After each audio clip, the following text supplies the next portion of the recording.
Halo semuanya, kita lanjutkan lagi bahasan kita minggu ketiga di mata kuliah perancangan percobaan. Kali ini kita udah masuk ke chapter 2. Sebelumnya kan kita masuk ke chapter pertama yang mengenai box ya. Ini chapter 2 basic statics. Jadi sebelum dua slide yang ini, kita masuk ke pembahasan yang ini. Jadi kita akan membahas mengenai mean, median, and mode dari apa itu, dan kita akan melihat contohnya bagaimana gitu ya. Nah, sebenarnya mean, median, mode itu adalah bagian dari statistik ya, dari data, dari set of data atau set of numbers. Kita dapat menemukan berapa mean-nya, berapa mediannya, dan berapa mode-nya. Kalau mean itu rata-rata. Jadi kalau misalnya kita punya angka-angka berikut ini yang 23, 29, 20, 32, 23, 24, 33 dan 25 ini kita jumlahkan dibagi total mereka. Sini kan ada 1 2 3 4 5 6 7 8. Nah, makanya di sini 8. Kalau misalnya kita hitung akan didapatkan 2,75. Itulah rata-ratanya. Kalau median, kita punya data set of number itu misalnya belum berurutan. Misalnya di 23 ke 29. Kita urutkan dulu dari yang terkecil. Jadi ada 20, 21, 23, kemudian ada 23 lagi, 25, 29, 32, 33 gitu kan. Kita kan punya ada 8 data. Di sini kita udah tahu 8 data. Median itu nilai tengah dari set of number yang telah berurutan dari terkecil hingga terbesar. Kalau datanya genap, maka 2 ini kita bagi 2 gitu kan. Kalau dia ganjil, berarti ada satu nilai nanti langsung saja. Berarti 23 tambah 25 per 2, 48 bagi 2, 24. Ini dia middle apanya? Ini nilai mediannya. Dan modus, kalau modus itu, dia nilai angka, atau kalau konteks ini angka apa yang paling banyak muncul. Coba kita lihat. 20 ada 1, 21 ada 1. Nah, 23 ada 2. Nah, berarti mode-nya 2, 23 gitu ya. Gitu. Nah, ini ada pembahasan mengenai statistik dan parameter. Kalau statistik itu kita membahas mengenai sampel. Kalau parameter itu kita bahas tentang population. Sampel itu apa? Populasi itu apa? Jadi kalau sampel itu set of kita mengambil titik-titik pada populasi yang merepresentasikan populasi itu sendiri. Sedangkan kalau populasi adalah data atau keseluruhan data yang kita punya gitu. Nah, jadi kenapa kita butuh sampel? Karena kalau kita membahas populasi itu sangat besar, jadi kita membutuhkan waktu, biaya, dan analisis yang sukar gitu. Karena tadi datanya yang terlalu banyak dan kompleks jadinya. Jadi untuk merepresentasikan populasi tadi, kita pakai namanya sampel. Misalnya pada kota XYZ ada 100.000 orang tinggal di kota tersebut. Kita akan mencari berapa rata-rata usia mereka. Kalau kita mensurvei satu-satu 100.000 orang kan, waduh, gak mungkin gitu. Maka akan kita survei 100 orang saja. 100 orang saja itu disebut sebagai sampel. Kalau 100.000 orang tadi disebut sebagai populasi karena keseluruhan. Nah, ini kalau misalnya sampel itu disebut dia ini X bar ini. Kalau populasi dia itu mu. Nah, gini, ini dia. X bar itu maksudnya min ya. Ini mereka dua ini min. Nah, ini beda, ini statistik dan populasi beda apa perbandingannya. Kalau min ini sampel, ini populasi ya. Yang ini X apa simbolnya X bar, ini mu, ini standar deviasi S, ini sigma, kemudian variance S kuadrat, ini sigma kuadrat, proportion ini P ada apa P topi, ini ada P aja, kemudian kalau size ukuran itu ini N kecil, ini N gede, N kapital, maksudnya seperti itu. Coba kita lihat contohnya, contoh 1 sampai 4. The average weight of all males in United States, all of all males in the United States. Ini sebutannya parameter karena keseluruhan. The average age of 100 cats in the state of California. Kan cuma 100 cats di California. Berarti ini cuma statistik kan, cuma sampel aja. Kemudian the average test of 20 student in class of 500. Nah, ini pasti statistik karena dia cuma 20 orang saja yang diambil datanya. Kemudian the average test score of all student in the class. All of student, keseluruhan data, berarti pakai parameter dia populasi ya. Nah, itu kita udah mengenal ya perbedaan statistik parameter. Statistik itu untuk sampel, parameter itu population. Berarti ini cara ingatnya SSPP, statistic sample parameter population. Statistic sample parameter population, SSPP. SSPP, statistic sample parameter population. Oke, kemudian kita akan bahas normal distribution. Kenapa normal distribution penting? Ini akan kita bahas. Jadi normal distribution adalah kemungkinan distribusi secara kontinu yang sangat dibutuhkan. Jadi dengan adanya normal distribution itu ada 3 nilai yang udah kita bahas di awal tadi. Yang di sini mean, median, mode itu kalau pada normal distribution dia memiliki nilai yang sama di sini di tengah-tengah. Berarti ini nanti misalnya ini 175, berarti nanti mean-nya, median, mode-nya berada di sini. Ini dia kelebihan normal distribution. Nanti juga akan aku jelaskan dia ada standar deviasi pertama, standar deviasi kedua, standar deviasi ketiga. Kalau udah sampai standar deviasi ketiga itu udah mencakup 99%, berapa keseluruhan dari data. Jadi udah hampir semuanya.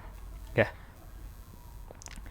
Jadi ini dia ada the probability density function atau PDF adalah ini dia rumusnya. 1/2 Pi sigma atau tadi sigma itu adalah standar deviasi negatif E pangkat negatif 1/2 sigma kuadrat X min mu kuadrat. Atau dari min tak hingga kurang dari X sampai tak hingga. Nah, atau min tak hingga atau mu tak hingga, atau dengan kata lain kita pasti sigma lebih besar daripada 0, dan kalau sigma kuadrat pasti lebih besar daripada 0 juga. Nah, ini dia yang penting tadi. Ini tadi PDF-nya, ini memang rumusnya. Tapi apa sih dibalik PDF itu sendiri gitu ya? Nah, ini kita punya ada standar deviasi yang pertama itu mencakup segini datanya. Berarti ingat kalau dia normal distribution, satu dia itu bell shape, bentuknya simetris, unimodal, cuman punya satu titik puncak. Yang sebelah sini sama sebelah sini itu sama ukurannya. Nah, di sini 34,1% data, di sini 34,1%, berarti kalau standar deviasi yang pertama itu mencakup keseluruhan data 68,2%. Kemudian standar deviasi yang kedua ini berarti tadi 64,2 ditambah 2, ini kan 26, 27,2, 27,24 91,4. Nanti tambah lagi 2,1 sampai nanti akhirnya ketemu di 99 gitu ya. Nah, jadi itu normal distribution. Jadi kalau misalnya normal distribution itu standar deviasinya itu lebih besar, dia menunjukkan kurvanya itu melandai ya. Dilihat nih, ini yang warna merah ini melandai, nilainya itu 2 sigma 1. Kalau sigma 1 yang warna putih ini. Kelihatan kalau yang warna putih itu dia lebih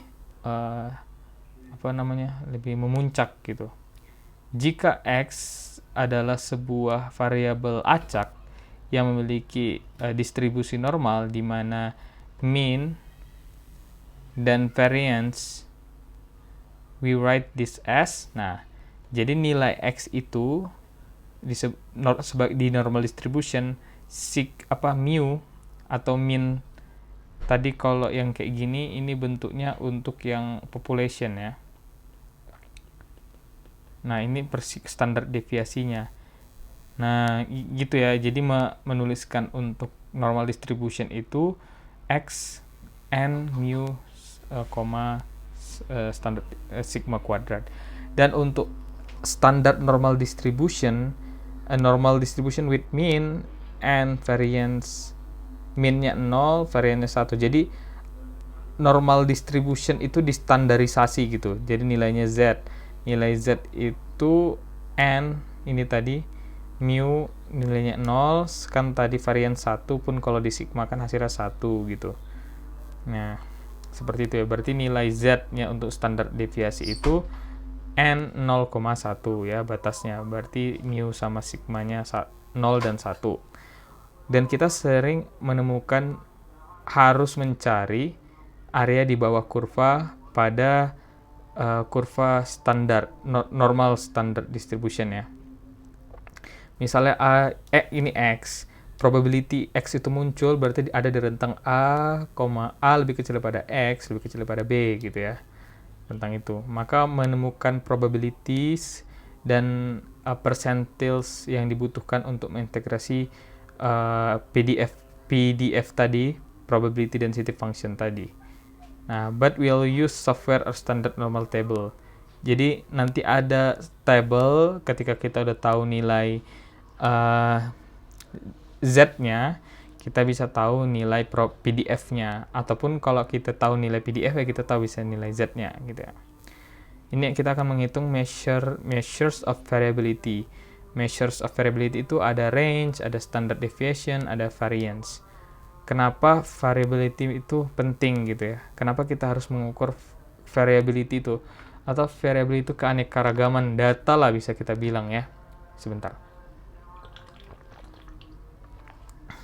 Nah, kita punya, kalau misalnya kita buta ya, yang ini dihilangin nih. Jadi kita ada dua data dibilang rata-ratanya di 87 dan 87. Ya kita anggapnya data ini mirip, padahal sebenarnya data itu kayak timpang gitu. Di sini dia angkanya dari 80 sampai 95. Ini 25 sampai 150. Tengok, ini range-nya jauh banget nih bedanya. Ini 125. Ini cuma 15 gitu kan. Nah, padahal rata-ratanya sama. Nah, itu udah nggak menunjukkan data kita yang sebenarnya gitu. Measure of variability. Bagaimana kita dapat mendeskripsikan perbedaan secara statistik. Pada statistik, pengukuran dari variability itu mendeskripsikan berapa nilai yang diberikan pada dataset berbeda dari satu dan yang lain, atau sebutannya itu ya menyebar datanya, atau dia itu menuju pada titik tertentu gitu. Data kita tersebar atau menuju satu titik, intinya seperti itu. Jadi ada variability. Nah, itu bisa kita ukur dari namanya range, standard deviation tentunya, dan ada variance. Sebenarnya standard deviation sama variance itu mirip-mirip, nanti akan kita jelasin. Pertama ke range dulu. Jadi range itu adalah sesuatu pengukuran yang sangat sederhana yang dapat menunjukkan variability kita, variability atau dispersi dari data yang kita miliki.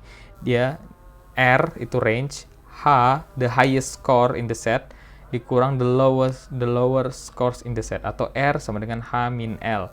Kalau kita lihat data kita di sini tadi, makanya aku bisa dapat range-nya tadi 125 ya, 150 kurang 25. Yang ini range 15, 95 kurang 80 gitu ya. Kita coba lihat contoh. Nah, ini dia. Kita punya data yang tergede ini, kurang data yang ini dia. Ini kurang ini dia. Itu kita range. Nah, kadang bisa sama range-nya, tapi beda distribusinya. Ini bahaya juga. Nih, range-nya ini 150, ini kan dia 150 kurang 30 gitu ya. Range-nya 120. Nah, di sini juga 150 kurang 30, tapi tengok distribusi datanya. ini ada 9, ini kosong, ini dia stabil gitu. Maka range saja kurang masuk dia standar deviasi. The standard atau typical jumlah dari score deviate from the mean. Jadi kayak kita tahu min-nya berapa.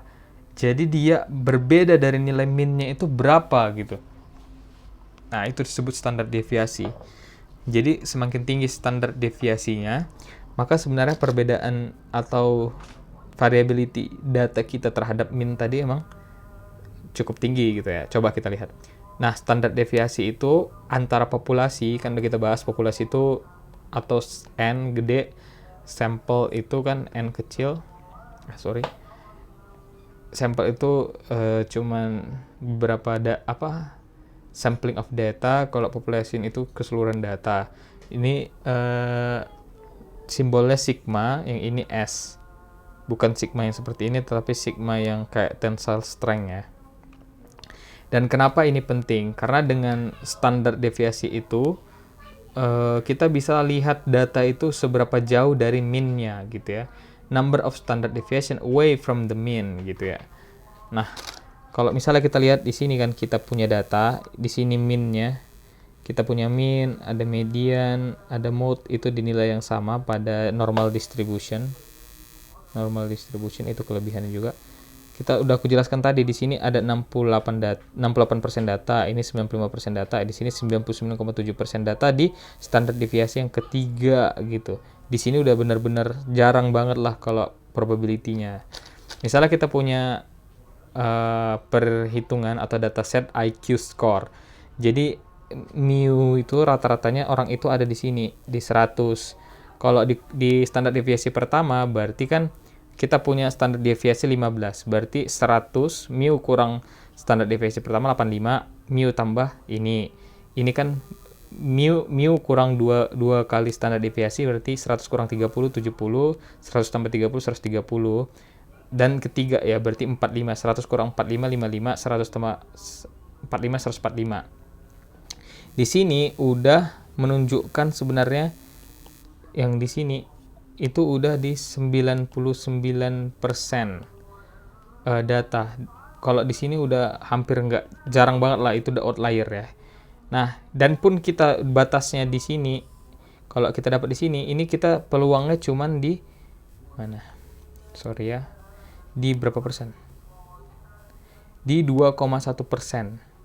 Bayangkan 2,1% dari populasi, wah itu udah jago banget ya. Nah, ketika misalnya IQ score dapat di sini, berarti rare ya. Kalau misalnya kita di sini, berarti ya good, karena kita udah termasuk rata-rata aja gitu, tapi nggak pinter-pinter, nggak tinggi-tinggi banget IQ-nya. Dan sebenarnya IQ itu nggak menentukan juga kita kesuksesan ya. Yang penting hard work and persistence ya. Kemudian kita akan bahas variance. Tadi kan ada standar deviasi. Kalau variance itu sebenarnya standar deviasi yang dikuadratkan. Ya, cuman gitu aja sebenarnya. Nggak banyak ini term lah. Ya sigma square sama S square udah. Nah, ini dia formulanya. Jadi kalau standar deviasi itu, ini population-nya, population ini sampel.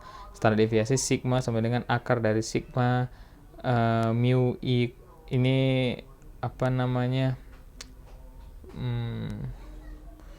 Ini data kita yang keberapa dikurang mu kuadrat per n. Nah, yang ini kalau variance ya dikuadratin aja, berarti hilang akarnya gitu ya. Kalau S itu sigma X itu data yang kita cari dikurang rata min kuadratin per n min 1. Kalau variance dikuadratin berarti hilang akarnya, udah gitu aja. Kemudian akan menghitung normal distribution, calculation probability areas atau z-table. Jadi standar normal distribution itu atau dikenal sebagai z-distribution, dia memiliki min itu, mu itu 0 dan standar deviasi itu 1. Itu tadi yang Z itu nilainya N 0,1 ya. Baik itu pun kalau dia sigma kuadrat ya tetap 1 kan nilainya. Nah, jadi nilai Z itu didapatkan dari ini. Atau Z score itu number of standard deviation from the mean. Berarti kita punya nilai data kita dikurang mean-nya, kemudian dibagi standar deviasi. Kita ada namanya negatif Z atau areanya yang sebelah sini, ada yang positif Z yang kayak gini. Ini dia ada dilihat cara bacanya. Berarti ke sini dulu, yang ke bawah dulu baru ke sini. Ini 1, ini 2. Cara bacanya ya. Misalnya kalau min 2 min 2 min 22 min 23,5 berarti min 23,5 berarti di sini ya. Nah, gitu. Berarti di data ini 0,094 nilai Z-nya gitu. Oke. Atau nilai Z-nya segitu berarti itu probabilitasnya gitu. Artinya contoh lah. Ini kita nilai mu-nya 65, standar deviasinya 9. Kita lihat x-nya yang mau kita cari nilainya itu yang nilai Z skornya 54. Berarti kan Z sama dengan x kurang mu per sigma. 54 kurang 65 per 9. Z sama dengan min 1,22. Min 1,22 berarti min 1,22 berarti ada di sini 0,112. Ini kan. Nah, udah. Atau kalau dalam persen ya 11,12% kemungkinannya. Kemudian ini example kedua, X80 kita dapat Z-nya ini kan dibilang tapi at least lebih dari 80, berarti kan ada syaratnya lebih dari 80 kan. Kalau ini kan kurang. Kalau lebih dari 80 berarti 1 nilai maksimum dikurangkan nilai Z-nya 0 ini, berarti kita dapat ini 4,75%. Ya kan, kita cari dulu nilai Z 1,67. Coba 1,67, 1,6, 0,07 di sini berarti ini 0,925. Nah, dapat dia 1 dikurang 0, berarti ini dikalikan 100 dapat 4,75%. Ini dibilang between 70 sama 86. Berarti kalau between dikurangkan aja yang apa namanya, yang ini kurang ini, berarti di perantara kan. Kalau 70 berarti 70,65 per 9 dapat ini. Yang 86 dapat ini. Cari angkanya masing-masing, dapat 0,56, dapat 2,33 kan. Nah, Z-score-nya berarti Z-score-nya dapat ini 2,33, 0,56. Ini dapat ini, kalikan 100 dapat 27,78%. Ya seperti itu. Kalau less than dia langsung aja, kalau more than 1 kurang, kalau between dia di antaranya. Jadi dikurangkan. Ini discussion 3. Jadi waktu itu kita ada peer group gitu, jadi ada diskusi. Jadi dataset yang diberikan pada mahasiswa ITB tahun 2018. Jadi ini ada beberapa data. Ini dia 21, ada 20, ada berikut dan sampai sini. Kemudian kita menentukan mode, median, mean, dan average of the data. What age is considered as old from the dataset and why? If you compare it to another class, will that age be considered as old? What if we compare it to the whole ITB? Jadi kita punya datasetnya ini, kemudian udah kita urutkan juga, kita dapat nilai mode-nya 20, median-nya 21, mean-nya 21,6, average-nya 21,6. Dan jawaban kita yang pertama, ini udah ya, what is the mode, median, and mean. Berarti ini hitungannya kan sampel. Sampel itu dia tetap sih disebutnya mean, tapi mean-nya itu simbolnya kayak gini. Nah, what age they consider as old from dataset. Kuartil 3 dari dataset berarti mungkin berada di antara 25 sampai 26. Kan kita udah tahu kan kayak gini datanya. Yang melewati inilah yang tua kita sebut ya. Seperti itu. Yang ini muda. Nah. Kemudian yang ketiga, what if compared to another class? Will that age be considered as old? Bisa iya, bisa tidak, tergantung kelas pada angkatan berapa. Jika 2018 mungkin bisa merepresentasikan umur yang sama. Tapi kalau misalnya dia lebih muda, misalnya angkatan 21 ya enggak, atau tua 2015, angkatan 2015 ya enggak juga. Maka tergantung. Maka kita kurang informasi terhadap data kita. Yang kemudian, what if we compare to whole ITB? Nggak bisa, karena ini dapat diketahui jika mengambil sampel nggak bisa ya. Jadi kalau pengen bisa mengetahui representatif dari ITB, maka kita harus mengambil setiap fakultas di setiap angkatan yang ada di ITB. Oke, kemudian discussion 4 itu bersama peer, yang discussion 4 ini bersama grup. Jadi what's the submodule, kemudian kita akan bahas mengenai distribusi normal. Jadi distribusi normal itu menggambarkan bagaimana titik data didistribusikan secara merata di sepanjang skala tertentu dan di mana sebagian besar data terakumulasi menuju pusat. Ini dia pusatnya. Distribusi ini sebagai kurva Gaussian atau bell-shaped curve. Distribusi normal adalah simetris dan median, min, dan modusnya sama sehingga tidak memiliki kemiringan. Distribusi normal ada jika data Anda simetris, berbentuk lonceng, terpusat, dan unimodal. Nah, contohnya yang ini. Jadi kita punya itu 10 mm Brinell hardness test 3000 kg load. Kemudian ada diamond cone Rockwell test 60 kg load. Asumsi steel itu homogen, cast iron non homogen. Maka pada tes Brinell akan didapatkan hasil yang mirip karena inden yang digunakan pada Brinell bundar, jadi mencakup sebagian besar wilayah. Maka didapatkan distribusi yang narrow range, yang ini dia, narrow range yang ini ya.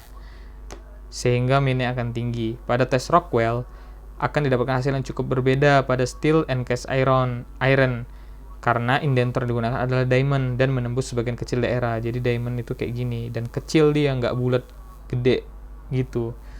Nah, pada cast iron dia kan non homogen, maka hasilnya kemungkinan beragam, wide range, sehingga berbeda dengan steel yang homogen, hasilnya cukup seragam, narrow range. Nah, ini dia gambarnya seperti itu ya. Kemudian kita masuk ke yang slide 2 slide terakhir. Jadi sebuah perusahaan bernama Z-Panel membuat sandwich panel seperti yang ditunjukkan pada gambar 1 ini. Dia pengen bikin kayak gini ya. Dimensi setiap panel adalah 2440 mm dan 1120 mm dengan dua variasi tebal yaitu 100 mm dan yang disebut sebagai P100 dan 150 disebut P150, ingat ya.